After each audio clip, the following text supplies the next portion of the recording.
Hello everyone, welcome back to another mid-war battle report. This is going to be the penultimate game in the Alamein campaign I'm running with Jimmy. So this is his British army he has taken. He has taken an ANZAC Rifle company consisting of the HQ of 2 rifle teams, 2 short platoons of rifle platoons. So it's just basically 5 ground gun teams, a mortar and a boys anti-tank rifle in each platoon, and round out that formation there are 6 3-inch mortars. So that is the ANZAC Rifle Company. The second formation is a Grant Armoured Squadron, and that consists of the HQ of 3 Grants and 2 troops of 3 Grants and a Crusader troop consisting of 2 6-pounders and 1 2-pounder. So that's 2 Crusader 3s and a Crusader 2. And in support are 4 17 25-pounder guns. For command cards, 3 points are being spent on the ANZAC Rifle Company, and another 2 points are on semi-indirect fire for the Grant HQ. And in the campaign, Jimmy has 2 free points for command cards. So he has taken artillery expert and division tactics. So basically he's on the front foot after winning the last game, so he needs to keep up this momentum. So let's have a look what I'll be using. So here's my German list, just one formation for me. So it is a armoured car company consisting of 1 SDKFZ 221 MG. And then I have a platoon of 2 221s and 2 222s, and one of my 221s has a 2.8 centimeter gun attached to it. The second platoon is just 3, so it's 1 221 and 2 222s, and the 221 has got a anti-tank gun as well. I then have 2 platoons of 2 SDKFZ 2 3-1s, 2 centimeter guns, and in this formation as well is a platoon of Afrika Rifle platoon consisting of 4 teams and a anti-tank gun and 3 captured 6-pounders. That's all of my formation units. So in support I have 4 Panzer IVs with the long barrels and a full platoon of Fallschirmjäger, so that is 10 teams. Furthermore, in support, I have 4 Marders and 4 captured 25-pounders. So that's just my command cards I have to get. And for free, I get 3 points based on the ports and fuel dumps I have. So I've taken Pure Luck and I've taken Panzerknackers, but I've taken it for the Fallschirmjäger instead. And because I'm close to one of my airfields, I get free air cover, so I've got Stukas. So the game is encounter. Jimmy has rolled to be the attacker, so it doesn't really mean that much. So basically my reserves are going to be the Panzer IVs and the Stukas, and Jimmy's reserves are pretty much going to be all the Grants. And so he's going to start with the Crusaders. So hopefully I can get a lot of stuff on the objective quickly without taking too many casualties. I feel the 17-pounders are going to be a bit overkill for these little scout cars, but no, Jimmy's a very good defensive player, so it can go either way. So let's have a look at deployment. So here we have deployment. I'm on this side of the table. I've exploited my spearhead as much as possible. As you can see, a lot of my light scout cars are on this side with the Fallschirmjäger. More infantry over here supporting one objective.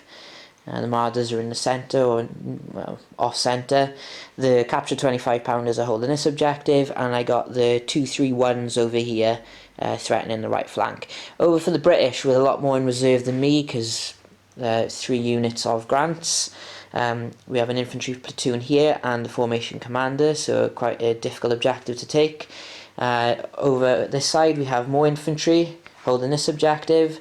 The 17 25-pounders more or less in the centre of the board. The river is the centre point. The mortars are here, and the Crusaders are here. So because it is encounter, we're both rolling to see who the attacker is. So the highest one is the attacker. So here I go. Oh, there we go, 1. So Jimmy's the attacker first turn, which means he is counted as moving and he can't fire artillery this turn. And if he did have aircraft, he couldn't bring them in. So we're going into British turn 1.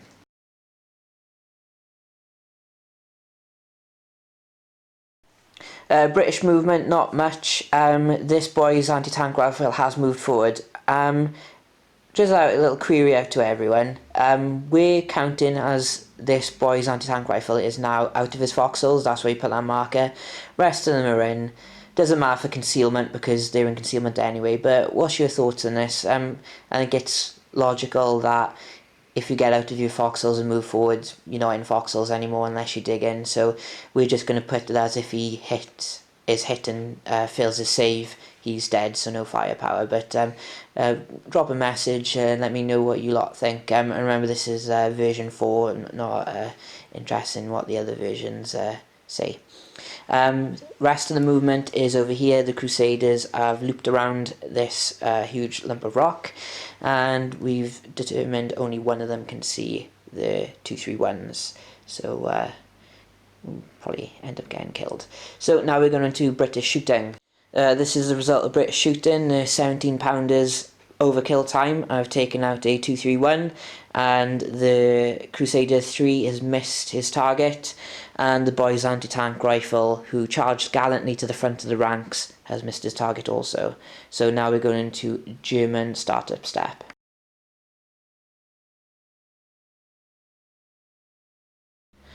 Because there's only one guy in the unit, I have to do a last stand, and the 231s are reluctant, so that is going to be a 5. And note, so that is first casualty of the day. He's driving off. And now that is the end of my startup step, so we're going into German movement. So the paratroopers have tactically moved up. My commander has dashed forward. Everything else is tactical move over here. I tactical moved the 231s. I felt the Crusaders might be a bit much for them. So now we're going into my shooting step. So all the action was on this side. The smoke has cut off the 17 pounders for basically taking out all my exposed, I'd say about to say tanks, I mean half tracks. Not half tracks, scout cars. With all the MGs firing, I managed to kill a infantry team here, and nothing over here. It's just peppered them as I'm coming in. So now we're going into British turn 2 for the startup step, which is going to be no motivations at all, so we're going straight into British movement.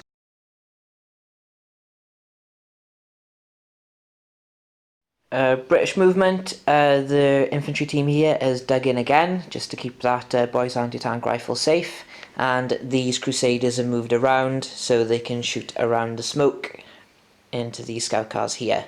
So now we're going to British shooting. British shooting, the rifle team has opened fire on the Fallschirmjäger and they have successfully killed one. They only had 2 successful hits, so no pinning unfortunately. The boy's anti-tank rifle had a successful hit on a scout car, but the armour of the scout car was way too thick for the boy's anti-tank rifle and it got bounced off. Yeah, you heard that here, the scout car had thick armour. The Crusaders failed to make a hit on the scouts. The 17 pounders couldn't see anything. The mortar tried to range in on the captured 25 pounders but were unsuccessful. So now we're going to German turn 2.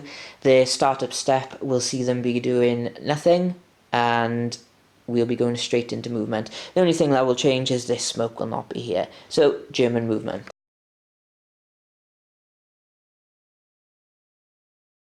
German movement, the Fallschirmjäger moved up and did a follow me order. They failed, but courtesy of this formation commander here, they re-rolled and were successful.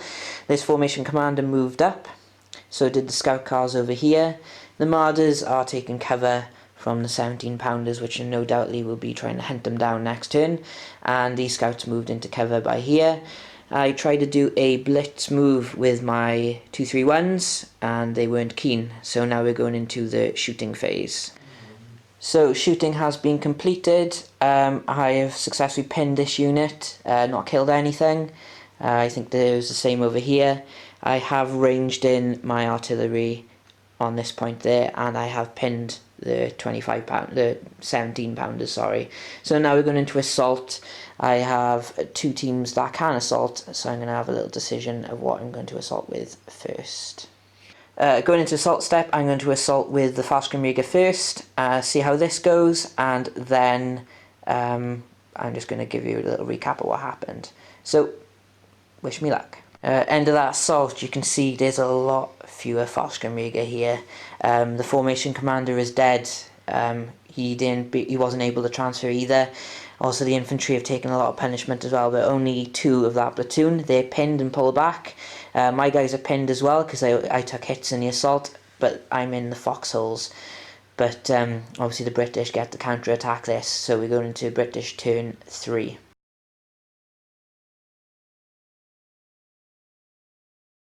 This. Right, so the startup step, pinned, so we've got build out tanks. There are no build out tanks, so now we have pinned down infantry. So we have the 17 25 pounders and the infantry platoon. So which would you like to do first, James? 17 pounders. Okay, what is it required to... 4, where are they? 4, isn't it?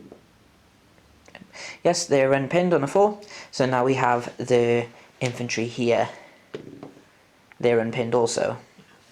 Okay, and now you also have 1 dice for reserves on a 5+. No. It's unfortunate. So now we're going into British movement. No doubt these are going to move to try and take back their objective. So British movement, turn 3. Right, for movement, well, the remnants of this platoon have moved up to assault my remaining infantry. These guys have moved up to deal with my scout cars. 17 pounders have turned to smash my scout cars, and the Crusaders have precariously balanced on this hill to take out the 231s.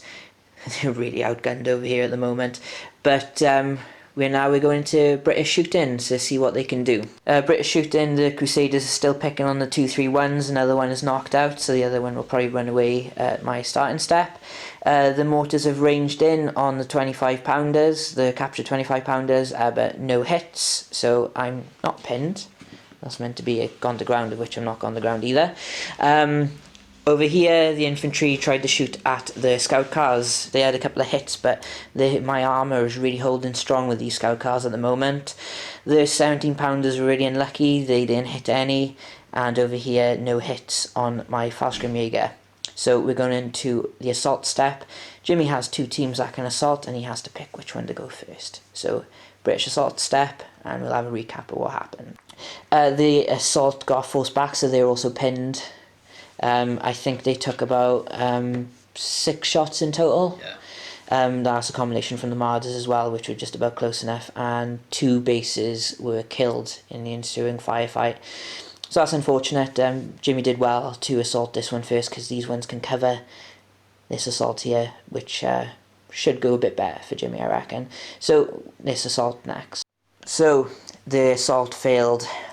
Even more hits on them this time. I think the Fallschirmjäger got 4 themselves. Oh no, it couldn't have been. They only had 3 shots. They had 2. Oh, I don't know. Yeah, they had 2. Yeah, but the scout car and these scout cars really pushed them back quite a bit. So that's unfortunate for the British. So now we're going into the German startup step for turn 3. So I have no build out tanks. So I have a retest for the Fallschirmjäger. They're unpinned. Next, I have a last stand for my 231 scout car. Look at that. They're still in the fight. And then I have 1 dice for my reserves. And look at that, James. I get my reserves in. Not happy. Okay, so first of all, I need to roll to see where they come in from. A 1. So that is going to be over here. Top corner. Oh, look where the Crusaders are. Sorry, my wife's in shot there. Don't worry. So now we're going into my movement step.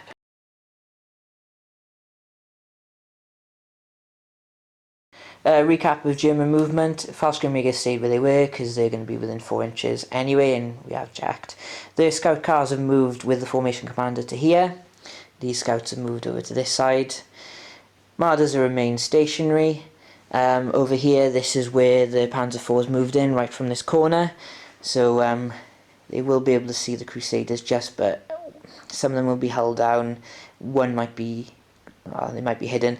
But don't worry, the 231 is going to exact his revenge on the Crusaders. So now we're going into German shooting. German shooting over there, the Panzer IVs managed to bail the Crusader 3. The 231 hit every single one because he has 3 shots with his 5cm, but unfortunately the armour was too thick on the Crusaders. Over here, the Marders and the Scouts took out 2 bases over here, but over here the 2 remaining infantry teams were mowed down by the scout cars. So that is game, because the Fallschirmjäger were within 4 inches of the objective at the start of the turn, and they end it with no infantry teams of the opposite side within 4. So that does give me a stunning victory. So I get to push Jimmy back a bit further. Should be this campaign is won by me now. But still enjoying it. So we're going to figure out now what our next mission is. And I'm going to propose to Jimmy whether we do a 200-point game for the last game. Just for a laugh and to use some units we don't normally do. So the last game then? Yeah, 9 games. Right, so we'll I'll just put that on the end of this video. Right, so we have rolled. We are keeping it as a 200-point game. We've got Killing Ground as the next game, and I'll be defending because I picked maneuver. Jimmy picked attack. Cool. I get ambush. I do get deep scattered immediate reserves. So only 1 tank unit can start for me. That's bad. But I do get 8 minefields because you get 1 for every 25 points. So that'll be our next game. So keep watching for that one. We don't know when we're going to play this one, but this will be the last one for this campaign. And then we're going to be moving on to Sicily, of which I'll be playing as the Americans. And we're going to have a little talk in a video about what we're going to be doing, because we're going to be using a late war book, but we know it's mid-war. So hope you enjoyed, and please subscribe.